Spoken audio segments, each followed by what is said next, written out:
Hello and welcome back everyone. Today let's learn divided times how literature teaches us to understand the other. ഇവിടെ എന്താണ് പറയുന്നതെന്ന് വെച്ചാൽ ഇതൊരു ആർട്ടിക്കിളാണ്. ഈ ആർട്ടിക്കിളിൽ എന്താണ് പറയുന്നതെന്ന് വെച്ചാൽ ലിറ്ററേച്ചർ നമ്മളെ ഒരുപാട് കാര്യങ്ങൾ പഠിപ്പിക്കുന്നുണ്ട്. നമ്മളുടെ ഇപ്പോഴത്തെ കണ്ടീഷൻ എന്ന് പറഞ്ഞാൽ നമ്മൾ പല കാര്യത്തിലും ഡിവൈഡഡ് ആണ്. ഹ്യൂമൻ ബീങ്സിനെ പല കണ്ടീഷൻ വെച്ചിട്ട് ഡിവൈഡ് ചെയ്തിട്ടുണ്ട്. അപ്പോൾ അങ്ങോട്ടും ഇങ്ങോട്ടും പലർക്കും പലരോടും പേടിയുണ്ട്. ചിലരെ അടിമകളെ പോലാണ് കാണുന്നത്, ചിലർ സ്വയം ഉടമകളായിട്ടങ്ങ് നിൽക്കാറുണ്ട്. അങ്ങനെ പല പല രീതിയിലാണ് പലരെയും നമ്മൾ കാണുന്നത്. As an individual each and every one of us is different. നമ്മൾക്ക് തന്നെ നമ്മളുടേതായിട്ടുള്ള യുണീക്നെസ് ഉണ്ട്. ചിലർ സ്വഭാവം കൊണ്ട് നമുക്ക് ഇഷ്ടപ്പെടാത്തവരുമായിരിക്കാം, ഇഷ്ടപ്പെട്ടവരുമായിരിക്കാം. പക്ഷെ ഇതൊന്നും നമ്മൾക്ക് അവരിലോടുള്ള അപ്രോച്ചിൽ മാറ്റം വരുത്തരുത് എന്നാണ്. നമുക്കൊരാളോട് വെറുപ്പ് വരാതിരിക്കാനായിട്ട് നമുക്ക് ഏറ്റവും കൂടുതൽ വേണ്ടുന്ന ഒരു ഹ്യൂമൻ ബീയിങ്ങിൻ്റെ ക്വാളിറ്റി എന്ന് പറയുന്നത് എംപതിയാണ്. എംപതി എന്ന് പറഞ്ഞാൽ എന്താ? ഇപ്പം നിങ്ങൾക്ക് മറ്റൊരാളുടെ പ്ലേസിൽ നിന്ന് ചിന്തിക്കണം. അയാൾ എന്തുകൊണ്ടായിരിക്കാം ഇങ്ങനെ പറയുന്നത്? ഓക്കെ, അയാളുടെ സാഹചര്യം ഇങ്ങനെ ആയിരിക്കാം, അതുകൊണ്ടായിരിക്കാം ചിലപ്പോൾ ഇങ്ങനത്തെ ഒരു കണ്ടീഷനിൽ അയാൾ ഇങ്ങനെ പെരുമാറുന്നത്. അപ്പോൾ അയാളുടെ സ്ഥാനത്ത് നിന്ന് അയാൾക്ക് വേണ്ടി ചിന്തിക്കുമ്പോഴത്തേക്കും അയാളൊരു പാവമാണ് എന്ന് തോന്നുവാണെങ്കിൽ ആ ഒരു വേ ഓഫ് തിങ്കിങ്ങിനെയാണ് എംപതി എന്ന് പറയുന്നത്. ഹ്യൂമൻ ബീയിങ്ങിൻ്റെ കണ്ടീഷൻ, അടുത്ത് നിൽക്കുന്ന ഒരാളുടെ മനസ്സറിയുന്ന ആ ഒരു കണ്ടീഷനാണ് എംപതി. ഈ എംപതി എങ്ങനെയാണ് ലിറ്ററേച്ചർ റീഡേഴ്സിൽ ക്രിയേറ്റ് ചെയ്യുന്നത് എന്നുള്ളതാണ് നമുക്കിന്ന് നോക്കാൻ പോകേണ്ടത്.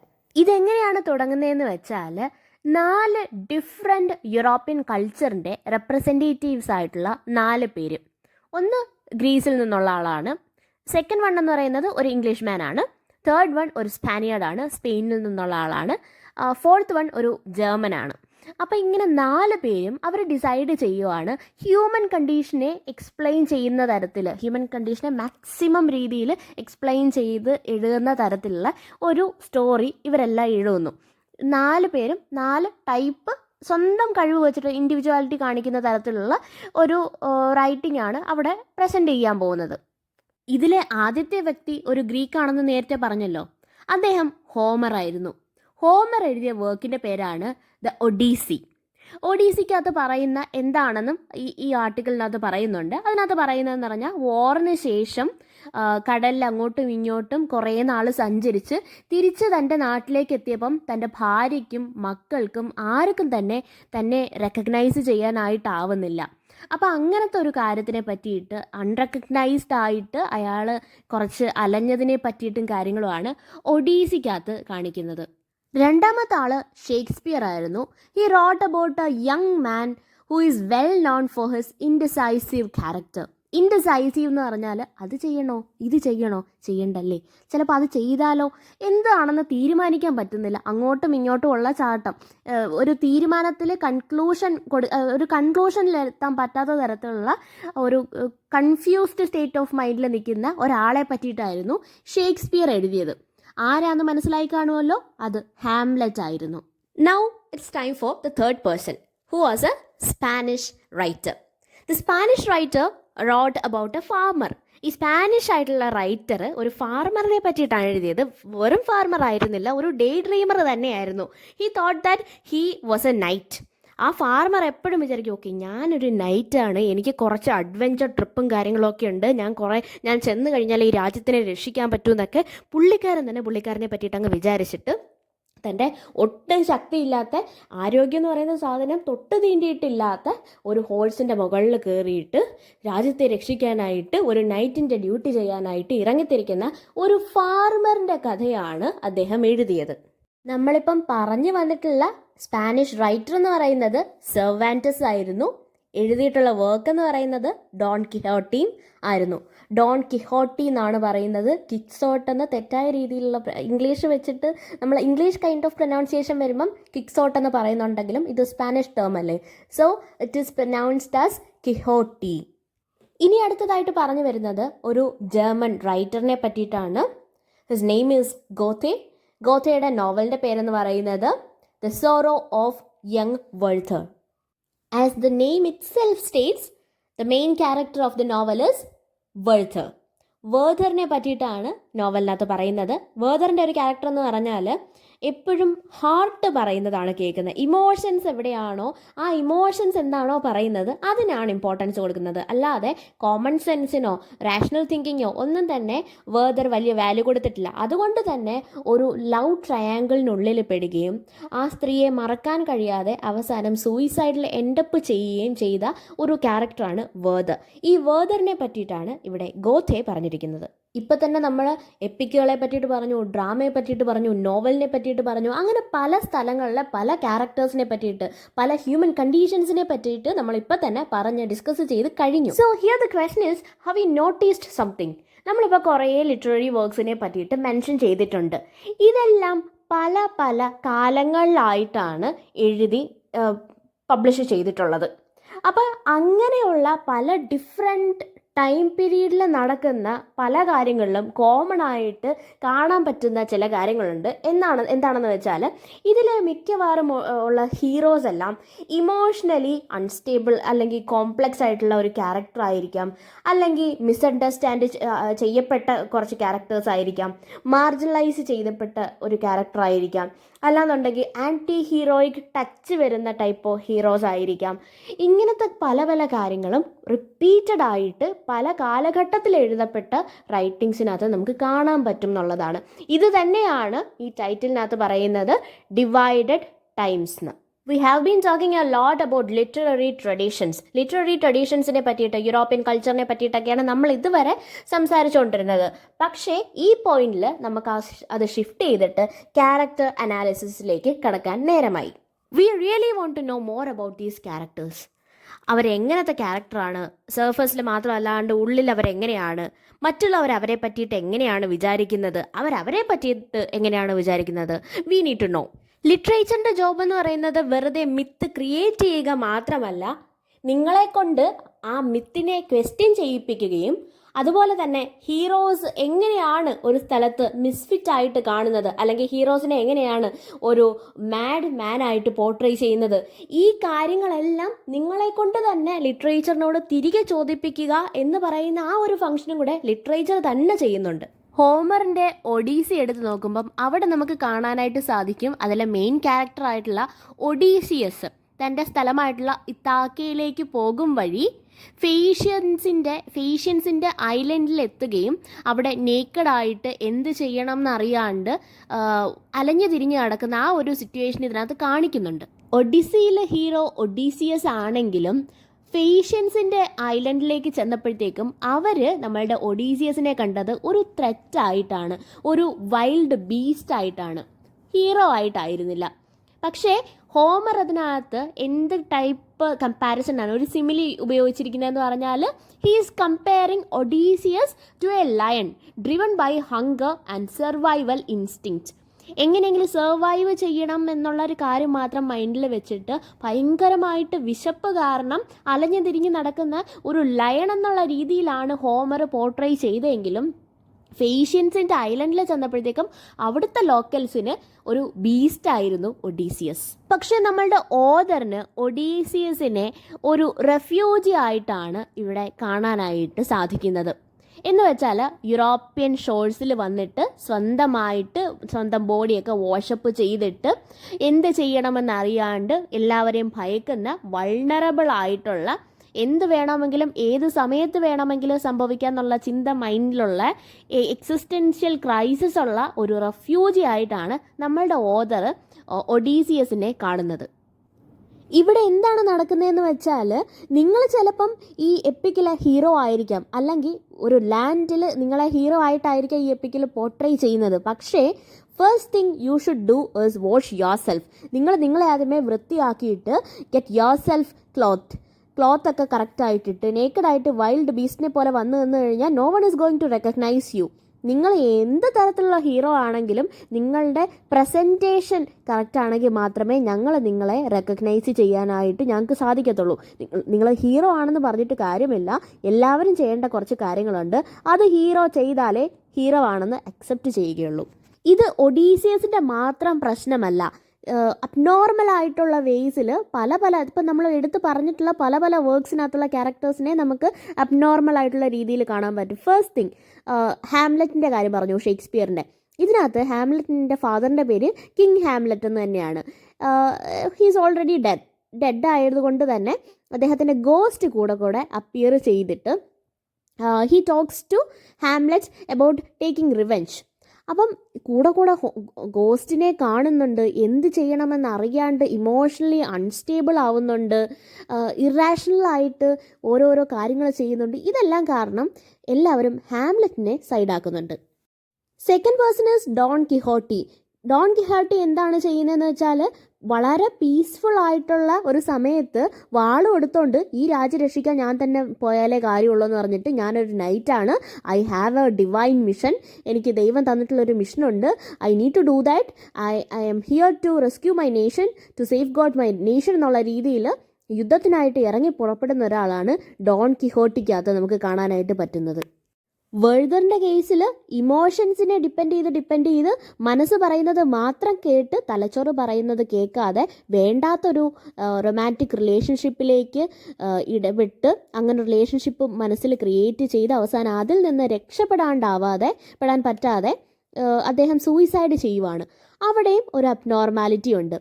ഇതൊക്കെ കൊണ്ട് തന്നെ ഇവരെല്ലാം സമൂഹത്തിൽ നോക്കുമ്പോൾ, സമൂഹത്തിൻ്റെ കാഴ്ചപ്പാടിൽ ഇവരെല്ലാം ഡിഫറെൻ്റ് ആണ്, ഇവരെല്ലാം സ്ട്രെയിഞ്ച് ആയിട്ടുള്ള ആൾക്കാരാണ്. അതുകൊണ്ട് തന്നെ ഈ വർക്ക്സിനകത്ത് ഇവരൊക്കെയാണ് ഹീറോസ് എങ്കിലും ഒരു ആൻറ്റി ഹീറോ അല്ലെങ്കിൽ ഒരു മാഡ് മാൻ എന്നുള്ള ഒരു ഷെയ്ഡാണ് ഈ വർക്ക്സിനുള്ളിലേക്ക് ക്യാരക്ടറിലേക്ക് നോക്കുമ്പം ആ സൊസൈറ്റി അവരെ കാണുന്നത്. ഡിഫറൻസ് എന്നുള്ള പറയുന്ന ഒരു ഫാക്ടറിനെ എപ്പോഴും സൊസൈറ്റി, ഒരു യൂണിവേഴ്സൽ തീം തന്നെയാണ് ലിറ്ററേച്ചറിനകത്ത് കാണിക്കുന്നത്. എപ്പോഴും സൊസൈറ്റി അവരെ ഒരു സംശയത്തിൻ്റെ കണ്ണോടുകൂടിയാണ് നോക്കുന്നത്. ഒരു സസ്പീഷ്യസ് ആയി എപ്പോഴും അവിടെ കാണും. ബട്ട് നോട്ട് വിത്ത് എംപതി എന്ന് പറയുന്നൊരു സാധനമേ അവിടെ ഇല്ല. എല്ലാവർക്കും സംശയമാണ്, ഇയാൾക്ക് എന്തോ പ്രശ്നമുണ്ടല്ലോ എന്ന തരത്തിൽ. ഒഡീസിയസ് ഫിൽത്തി ഫോറിനറായി മാറിയതും, ഹാംലെറ്റ് ഇറാറ്റിക്കായി മാറിയതും, ഡോൺ കിഹോട്ടെ ഡെല്യൂഷണലായി മാറിയതും, വേർദർ ഒബ്സസീവായി മാറിയതും എല്ലാം ഈ വർക്ക്സിനകത്ത് ഉള്ളിലെ ക്യാരക്ടേഴ്സ് തന്നെ അവർ പറഞ്ഞങ്ങ് പരത്തുവാണ്. നമ്മളുടെ സൊസൈറ്റിയിൽ ചേരാൻ പറ്റുന്ന ടൈപ്പ് ആൾക്കാരല്ല ഈ ഹീറോസ് എന്ന് പറയുന്നത്. അതുകൊണ്ട് തന്നെ അവരുടെ കോൺവെർസേഷനിൽ നിന്ന് തന്നെ ഇങ്ങനെ പറയും, അവർ അബ്നോർമലാണ്, അവരുടെ ഉള്ളിൽ എന്തൊക്കെയോ പ്രശ്നങ്ങളുണ്ട്, അവർ നമ്മുടെ കൂട്ടത്തിൽ പെടുന്നവരല്ല, ദ അതറാണ്, നമ്മുടെ കൂട്ടത്തിലുള്ള ആൾക്കാരല്ലാത്തവരെല്ലാം അതേഴ്സാണ്. അങ്ങനെ ഇത്തരത്തിലുള്ള ഹീറോസിനെ എല്ലാം അതറാക്കി മാറ്റി നിർത്തപ്പെടുന്നു. ഈ അതേഴ്സിനെ ലിറ്ററേച്ചർ എങ്ങനെയാണ് ട്രീറ്റ് ചെയ്യുന്നത്? അതേഴ്സിനെ തള്ളി പറയുന്നില്ല ലിറ്ററേച്ചർ. അതേഴ്സിനകത്ത് കുറച്ച് യുണീക്കായിട്ടുള്ള കുറച്ച് ഫീച്ചേഴ്സ് ഉണ്ടല്ലോ, അത് അവരുടെ വേർച്യൂ ആയിട്ട് ലിറ്ററേച്ചർ പുറത്തോട്ട് കാണിക്കും. അവരുടെ ഡിഫറൻസ് എന്ന് പറഞ്ഞാൽ അവരുടെ ബ്രേവറി, ജീനിയസ്, കറേജ്, ഈ കാര്യങ്ങളെല്ലാമാണ് അവരെ ഒരു ഹീറോ ആക്കി മാറ്റുന്നതെന്നാണ് ലിറ്ററേച്ചറിൻ്റെ പേഴ്സ്പെക്റ്റീവ്. ലിറ്ററേച്ചർ അതാണ് റിഫ്ലക്റ്റ് ചെയ്യുന്നത്. ഹീറോ എന്ന് പറയുന്നത്, ഹീറോയ്ക്ക് യുണീക്കായിട്ടുള്ള ഒരു ഐഡൻറ്റിറ്റി ഉണ്ട്. ആ ഐഡൻറ്റിറ്റി പ്രൊട്ടക്റ്റ് ചെയ്യാൻ വേണ്ടിയിട്ട് ഹീറോ ഫൈറ്റ് ചെയ്യും. അങ്ങനെ എല്ലാവരെ പോലെയുള്ള ഒരു ഐഡൻറ്റിറ്റി ആയിരിക്കത്തില്ല ഹീറോയ്ക്കുള്ളത്. അതുകൊണ്ട് തന്നെ അതർ എന്ന് പറഞ്ഞ് മാറ്റി നിർത്തപ്പെടുന്നത് അവിടെ വിലപ്പോകുന്നില്ല. ഇതിൻ്റെ പ്രൈം എക്സാമ്പിൾ ആണ് portrait of the artist as a young മാനിലെ സ്റ്റീഫൻ ഡെഡ്ലസ്. ഇതിനകത്ത് എന്താണ് ആർട്ടിസ്റ്റ് ചെയ്യുന്നതെന്ന് പറഞ്ഞാൽ തൻ്റെ ആർട്ടിസ്റ്റിക് ഫ്രീഡത്തിനും സെൽഫ് ഡെഫിനിഷനും അതിനെ രണ്ടിനെയും പ്രൊട്ടക്റ്റ് ചെയ്യാനായിട്ട് സൊസൈറ്റി കുറച്ച് കാര്യങ്ങൾ ഇങ്ങനെ മുന്നോട്ട് വെക്കുന്നുണ്ട്. You should be like this, you should not be like this എന്ന് കുറച്ച് ലിസ്റ്റ് പറഞ്ഞു വെച്ചിട്ടുണ്ട്. ഈ ലിസ്റ്റിലൊന്നും ഞാൻ ഉൾക്കൊള്ളുന്നില്ല. പക്ഷേ എൻ്റെ ആർട്ടിസ്റ്റിക് ഫ്രീഡം എന്ന് പറയുന്നത് എൻ്റെ ഇൻഡിവിജ്വൽ ഫ്രീഡമാണ്. അതിന് വേണ്ടിയിട്ട് I am ready to fight till my death എന്നുള്ള സാരമാണ്. കാരണം സൊസൈറ്റി പറയുന്ന റൂൾസ് ആൻഡ് റെഗുലേഷൻസിനകത്ത് കൺഫേം ചെയ്യേണ്ട ആവശ്യം എനിക്കില്ല. He refuses to conform to the rules and regulations laid by the society. Academic disciplines ആയിട്ടുള്ള ആന്ത്രപ്പോളജിയും സൈക്കോ അനാലിസിസും മറ്റുള്ള കാര്യങ്ങളുമൊക്കെ ഹ്യൂമൻ ബിഹേവിയറിനെ പറ്റിയിട്ട് പഠിക്കുവാണെങ്കിൽ ഫിക്ഷൻ എന്താണ് ചെയ്യുന്നതെന്ന് വെച്ചാൽ ഇതിനെയൊക്കെ ഒരു എംബോഡിമെൻ്റ് ആയിട്ട് ഇതിന് ശരിക്കും ഒരു രൂപം കൊടുക്കുക എന്നുള്ള കാര്യമാണ് ഫിക്ഷൻ ചെയ്യുന്നത്. അരിസ്റ്റോട്ടിൽ ട്രാജഡിയെ എങ്ങനെ ഡിഫൈൻ ചെയ്തതെന്ന് പറഞ്ഞാൽ it is N imitation of an action. ഒരു ആക്ഷൻ്റെ ഇമിറ്റേഷനാണ് ട്രാജഡി. അത് സീരിയസ് ആയിട്ടായിരിക്കും, അത് മനുഷ്യനിൽ ഒരു ചേഞ്ച് വരുത്തുന്ന തരത്തിലുള്ള കാര്യമാണ് ട്രാജഡി എന്ന് പറയുന്നത്. അപ്പോൾ ഇതിനകത്ത് പറയുന്നത് പോലെ നമ്മളൊരു കാര്യം, ഒരു ഇമോഷണൽ, സോഷ്യൽ, സൈക്കോളജിക്കൽ ഒരു മോറൽ ഡിലേമ നമ്മളുടെ ഫ്രണ്ടിൽ നടക്കുവാണെങ്കിൽ അത് കണ്ടിട്ട് ആ ഒരു ആക്ഷൻ കണ്ടിട്ടാണ് നമ്മളെ തന്നെ തിരുത്തുന്നത്. ആ ആക്ഷനാണ് അവിടെ ഇമ്പോർട്ടൻസ് കൊടുക്കുന്നത്. ഇതെല്ലാം കൊണ്ട് തന്നെ ഫിക്ഷൻ നമ്മളെ ഹ്യൂമൻ കണ്ടീഷൻ അല്ലെങ്കിൽ ഹ്യൂമൻ ബീങ്സ് ഗോ ത്രൂ ചെയ്യുന്ന ഡിഫറെൻറ്റ് സ്പെക്ട്രത്തെ പറ്റിയിട്ട്, ഇമോഷൻസിനെ പറ്റിയിട്ടും നമുക്കിവിടെ കാണാൻ പറ്റുന്നുണ്ട്. ആ ഒരു whole spectrum of emotions like guilt, violence, jealousy, despair, madness, mortality, ഇത്തരത്തിലുള്ള ഡിഫറെൻറ്റ് ഇമോഷൻസും കാര്യങ്ങളൊക്കെ ഹ്യൂമൻ കണ്ടീഷനെ പറ്റിയിട്ടൊക്കെ പഠിക്കുമ്പോഴത്തേക്കും നമ്മളത് കണ്ട് നമ്മളെ തന്നെ തിരുത്തുന്നു.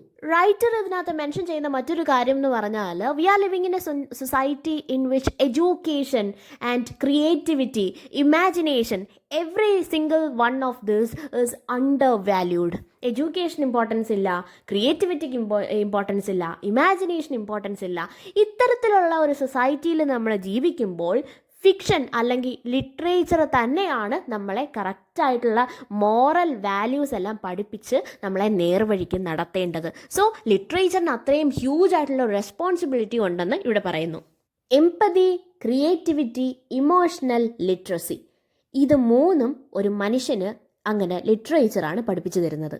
So by reading literary classics, you will be able to understand how we should treat others. ഈ അതർനെസ് എന്ന് പറയുന്ന കാര്യത്തിനെ എങ്ങനെ ട്രീറ്റ് ചെയ്യണം, how to be a moral person എന്നുള്ള കാര്യങ്ങളെല്ലാം നിങ്ങൾക്ക് അവിടെ നിന്ന് മനസ്സിലാവും. ഇതിനെ പറ്റിയിട്ടുള്ള കറക്റ്റായിട്ടുള്ള ഒരു അണ്ടർസ്റ്റാൻഡിങ് നിങ്ങൾക്ക് അവിടെ നിന്നാണ് കിട്ടുന്നത്. ഇത് പക്ഷേ ഡയറക്റ്റായിട്ട് സ്പോൺ ഫീഡിങ് പ്രോസസ്സിലൂടെയല്ല ലിറ്ററേച്ചർ നിങ്ങളെ പഠിപ്പിക്കുന്നത്. നിങ്ങളുടെ സബ് കോൺഷ്യസ് മൈൻഡിലൂടെയാണ്. നിങ്ങളത് വായിച്ചിട്ട് നിങ്ങൾ തന്നെ ഐഡൻറ്റിഫൈ ചെയ്യും എങ്ങനെയാണ് ബാക്കിയുള്ളവരെ നിങ്ങൾ ട്രീറ്റ് ചെയ്യേണ്ടതെന്ന്. ഫോർ എക്സാമ്പിൾ, ഒഡീസിയസിനെ പറ്റിയിട്ട് പറഞ്ഞു. ഒഡീസിയസ് ഒരു ഐലൻഡിൽ എത്തിയപ്പോഴത്തേക്കും അവിടുത്തെ ആൾക്കാർ ഒഡീസിയസിനെ ആ ലുക്ക് വെച്ചിട്ടാണ് ജഡ്ജ് ചെയ്യുന്നത്. അങ്ങനെ ഒരു വെറും ഒരു അതർ എന്നുള്ള രീതിയിൽ മാത്രം ഒഡീസിയസിനെ കണ്ടു കഴിഞ്ഞാൽ നിങ്ങളൊരു കാര്യം ആലോചിക്കണം. ഒഡീസിയസ് ബാക്കിയുള്ളവർക്ക് വേണ്ടിയിട്ട് ചെയ്ത എല്ലാ കാര്യങ്ങളും നമ്മൾ ഇഗ്നോർ ചെയ്ത് കളഞ്ഞു പോകും. നമ്മൾ അവരുടെ അപ്പിയറൻസിന് മാത്രമാണ് ഇമ്പോർട്ടൻസ് കൊടുക്കുന്നതെങ്കിൽ ബാക്കി അയാൾ ചെയ്ത സ്ട്രഗിൾസ്, അയാൾ ഗോ ത്രൂ ചെയ്തിട്ടുള്ള ചാലഞ്ചസും കാര്യങ്ങളും എല്ലാം നമ്മൾ ഡീവാല്യൂ ചെയ്തങ്ങ് കളയുവാണ്. അതൊരിക്കലും ചെയ്യരുത് എന്ന് നിങ്ങളെ പഠിപ്പിക്കുന്നത് ഒഡീസിയസിൻ്റെ സ്റ്റോറി തന്നെയാണ്. സോ ഇവിടെ പറയുന്നത് refugees, when we talk about refugee crisis, if you really want to know more about the crisis that is faced by the refugees, please don't depend on the mass media. Mass മീഡിയയിൽ നിങ്ങൾ depend ചെയ്ത് കഴിഞ്ഞാൽ if you want to know more about the problems that are faced by the refugees, not just surface level മാത്രമല്ല, in depth ആയിട്ട് അതിനെ പറ്റിയിട്ട് നിങ്ങൾക്ക് പഠിക്കണമെന്നുണ്ടെങ്കിൽ don't go for mass medias നിങ്ങളെ തെറ്റായിട്ടുള്ള രീതിയിലാണ് നിങ്ങളെ പറഞ്ഞു വിടുന്നത്. സ്റ്റീരിയോടിപ്പിക്കൽ ആയിട്ടുള്ള ഐഡിയാസ്, എപ്പോഴും കേട്ട് പഴകിയിട്ടുള്ള ഇൻവാലിഡ് ആയിട്ടുള്ള ഐഡിയാസ് ആയിരിക്കും നിങ്ങൾക്ക് തരുന്നത്. Like refugees are invaders, burden, mass, ഇങ്ങനത്തുള്ള ഐഡിയാസ് ഒക്കെ ആയിരിക്കും നിങ്ങൾക്ക് അത് പഠിപ്പിച്ചു തരുന്നത്.